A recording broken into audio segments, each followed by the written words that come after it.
Brock Purdy's story is one of the most improbable and exciting tales in the NFL history. This is a guy who, less than 2 years ago, was labeled Mr. Irrelevant, the title given to the very last pick of the NFL draft. No one thought he'd make it this far, let alone be a starting quarterback on a Super Bowl-contending team. But here we are, with Purdy leading the San Francisco 49ers, one of the league's most historic franchises, straight into football's biggest stage. Yet despite all of this, the NFL community, from analysts to scouts, still doesn't seem to fully respect what Brock Purdy has accomplished. Why is Purdy still doubted despite the numbers he's put up, despite leading his team to the playoffs? What makes him the target of so much skepticism? Today we're going to break it all down. What is it about Brock Purdy that makes the NFL question him? To understand why Brock Purdy's rise to prominence is such a shock to so many, we need to start where all great football stories begin: high school. Born in Gilbert, Arizona, Purdy attended Perry High School, where he quickly established himself as one of the top quarterbacks in the state. But this wasn't just some run-of-the-mill high school program. Perry High played in the 6A conference, one of the toughest in the country. That meant Purdy was constantly up against top-tier competition, with scouts regularly attending games to find future college stars. Despite the stiff competition, Purdy put up mind-blowing numbers. By his senior year, he had led Perry to 2 consecutive state championship games. He threw for over 4,400 passing yards and 57 touchdowns in his final season, numbers that turned heads across the state of Arizona. Purdy wasn't just a talented quarterback though. He was the leader and heartbeat of that team. His coach even described him as having the mentality of a 45-year-old man trapped in a high schooler's body because of how seriously he approached every practice, game, and film session.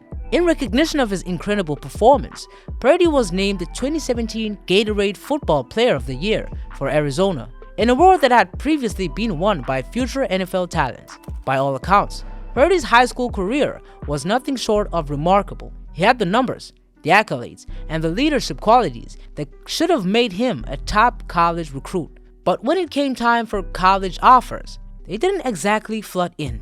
As Purdy began weighing his college options, he received some offers from solid programs, including UCF, Boise State, and Texas A&M.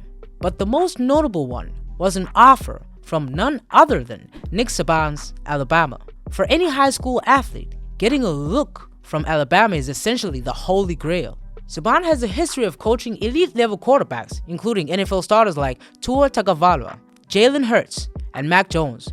For Purdy, this was a chance to prove himself at the highest level of college football. But his visit to Tuscaloosa didn't go as planned. During his evaluation, Saban reportedly told Purdy that he didn't measure up in terms of height, arm strength, or accuracy. To Saban, Purdy was too short to succeed at the college or NFL level, and his arm wasn't strong enough to make the big throws required in Alabama's system. The coach didn't mince words, and for a young quarterback, this kind of brutal feedback could be crushing. But not for Brock Purdy. Instead of letting Saban's comments defeat him, Purdy used them as fuel. He left Alabama with a chip on his shoulder, determined to prove that Saban had made a mistake. He knew his strength better than anyone, and despite the doubts cast on his physical traits, Purdy understood that his biggest asset was his mind, the ability to read defenses, process information quickly, and make smart decisions under pressure. Ultimately, he turned down Alabama and decided to commit to Iowa State, a program that gave him the chance to compete for the starting job right away. Purdy wasn't looking for the flashiest offer or the biggest stage. He wanted a school that believed in him, and Iowa State was that place. When Purdy arrived at Iowa State, he wasn't stepping into a program with national championship aspirations. Iowa State had been a middle-tier team in the Big 12 for years, and expectations weren't particularly high when Purdy first arrived. In fact, Purdy wasn't even guaranteed playing time when he got to campus. He started his freshman year buried in the depth chart as the third-string quarterback, which meant he had to wait for an opportunity to prove himself. The opportunity came in October 2016 during a game against Oklahoma State. Iowa State's starting quarterback, Kyle Kemp, had been injured, and the backup, Zeb Noland, wasn't getting the job done. So head coach Matt Campbell turned to his freshman third-string QB, Brock Purdy, and what happened next was nothing short of legendary. Purdy stepped in and led Iowa State to a stunning 48-42 upset over Oklahoma State, throwing for 318 yards, rushing for another 84 yards, and accounting for 5 total touchdowns. That game was Purdy's breakout moment. He had gone from an unknown freshman to the Cyclones and started overnight. The team went on to win 7 of their final 8 games that season, thanks in large part to Purdy's leadership and steady play at quarterback. What made Purdy stand out wasn't just his numbers, although they were impressive, but how quickly he grasped Iowa State's offense. He wasn't the biggest or strongest quarterback on the field, but he was often the smartest, and that was enough to make a huge impact for the Cyclones. By his sophomore season, Brock Purdy had established himself as one of the best quarterbacks in the Big 12. He threw for nearly 4,000 yards and 27 touchdowns, setting a new standard for Iowa State football.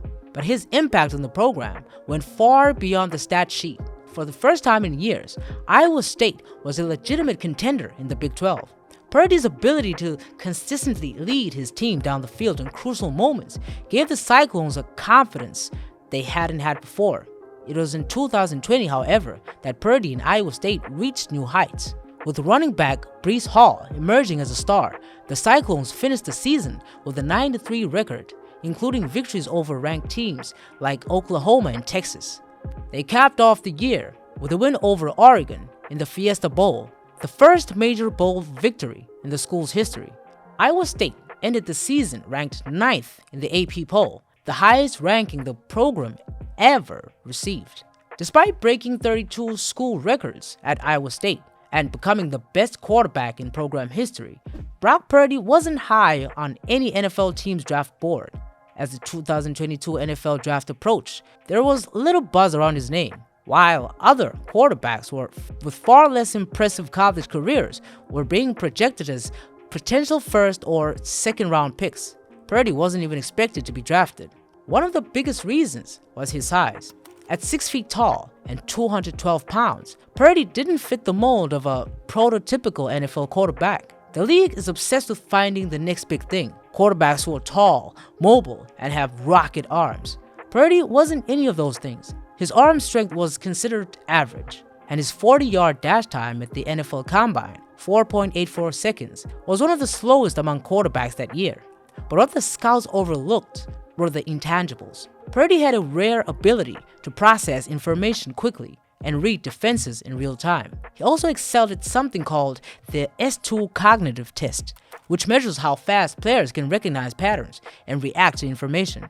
Purdy scored in the 99th percentile, which is on par with some of the best quarterbacks in the NFL, like Patrick Mahomes and Drew Brees. While many teams missed the significance of Purdy's cognitive abilities, one team didn't, the San Francisco 49ers. When the final round of the 2022 NFL Draft rolled around, Purdy was still waiting for his name to be called. The disappointment was surely building. But then, with 262nd and last pick of the draft, the San Francisco 49ers selected Brock Purdy, making him that year's Mr. Irrelevant. For most players, that title carries with it a sense of finality, a player unlikely to ever make an impact. But for Purdy, this was just the beginning. The 49ers took a chance on Purdy because they saw something that others don't. Head coach Kyle Shanahan and general manager John Lynch knew that Purdy's intelligence and decision-making made him a perfect fit for their offense. But still, Purdy entered training camp as the 4th-string quarterback, buried on the depth chart behind Trey Lance, Jimmy Garoppolo, and Nate Sudfeld. No one expected him to see the field anytime soon. Yet Purdy kept grinding. By the end of training camp, the 49ers made the surprising decision to cut Sudfeld, elevating Purdy to the team's 3rd-string QB. But his story was far from over. The 2022 NFL season started with Trey Lance at the 49ers starting quarterback. But in week 2, Lance suffered a season-ending ankle injury, forcing Jimmy Garoppolo back into the starting role. Purdy was now the backup, but it still seemed like his role would be limited. Garoppolo was experienced and had led the 49ers to a Super Bowl just a few seasons earlier. But in week 13, disaster struck again when Garoppolo broke his foot during a game against the Miami Dolphins. With Garoppolo out, it was finally Brock Purdy's time to step in. Most people assumed the 49ers season was over. After all, how could a 7th round rookie, who was the last pick in the draft, possibly lead a team that had Super Bowl aspirations? But Purdy didn't let the moment overwhelm him. In his first real NFL action, he completed 67% of his passes for 210 yards and 2 touchdowns, leading the 49ers to a 33-17 win over the Dolphins. The next week, Purdy made his first NFL start, and it was against none other than Tom Brady and the Tampa Bay Buccaneers. On paper, this was supposed to be a mismatch, the greatest quarterback of all time versus a rookie who had barely been in the league for a few months. But once again, Purdy rose to the occasion. He completed 76% of his passes for 185 yards and 3 total touchdowns as the 49ers destroyed the Buccaneers 35-7. Despite his early success, the doubters were still out in full force. Analysts across the league started labeling Purdy as a system quarterback, suggesting that his success was more a product of Kyle Shanahan's offense than his own talent. They pointed to the fact that Purdy had elite weapons around him: Deebo Samuel, George Kittle, Christian McCaffrey, and one of the best offensive lines in the league. It was easy to assume that any quarterback could thrive in such an environment. But what those critics failed to recognize was that being a system quarterback isn't necessarily a bad thing. In fact, some of the greatest quarterbacks in NFL history have thrived in systems that were perfectly tailored to their skill sets. As the regular season came to a close, Purdy led the 49ers to 4 straight wins, and the team secured the 2nd seed in the NFC. By now, the Mr. Irrelevant tag had long been forgotten. Purdy had earned the respect of his teammates, his coaches, and many fans across the league, but the doubters still remained, waiting for him to fail on the biggest stage. When the playoffs began, Purdy continued to prove that he wasn't just a fluke. In the wild card round against the Seattle Seahawks, Purdy threw for over 300 yards and accounted for 4 total touchdowns, leading the 49ers to a convincing 41-23 victory. He became the first rookie quarterback since 1937 to throw for over 200 yards and 2 touchdowns in the playoff game.